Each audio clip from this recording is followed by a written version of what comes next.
भक्ति भारत में आपका स्वागत है।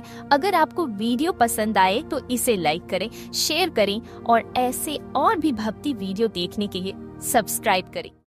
12वां अध्याय। यमदूत कहने लगे कि जो कोई प्रसंगवश भी एकादशी के व्रत को करता है वह दुखों को प्राप्त नहीं होता। मास की दोनों एकादशी भगवान पद्मनाभ के दिन हैं। जब तक मनुष्य इन दिनों में व्रत नहीं करता उसके शरीर में पाप बने रहते हैं। हजारों अश्वमेध सैकड़ों वाजपेयी यज्ञ एकादशी व्रत की 16वीं कला के बराबर भी नहीं है।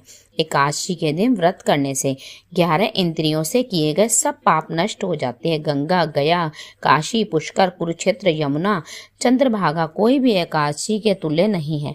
इस दिन व्रत करके मनुष्य अनायास ही वैकुंठ लोकों को प्राप्त करता है। एकादशी को व्रत और रात्रि जागरण करने से माता पिता और स्त्री के कुल की 10-10 पीढ़ियां उद्धार पाती हैं और वह पीताम्बर धरी होकर भगवान के निकट रहते हैं।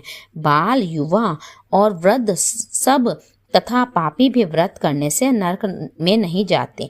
यमदूत कहता है कि हे वैश्य, मैं सूक्ष्म में तुमसे नरक से बचने का धर्म कहता हूँ।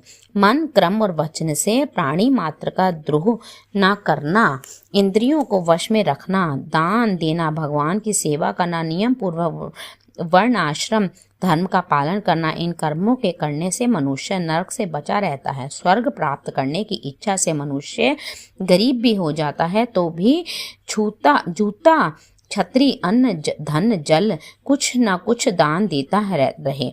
दान देने वाला मनुष्य कभी यम की यातना को नहीं भोगता तथा दीर्घायु बनी रहती धनी होता है।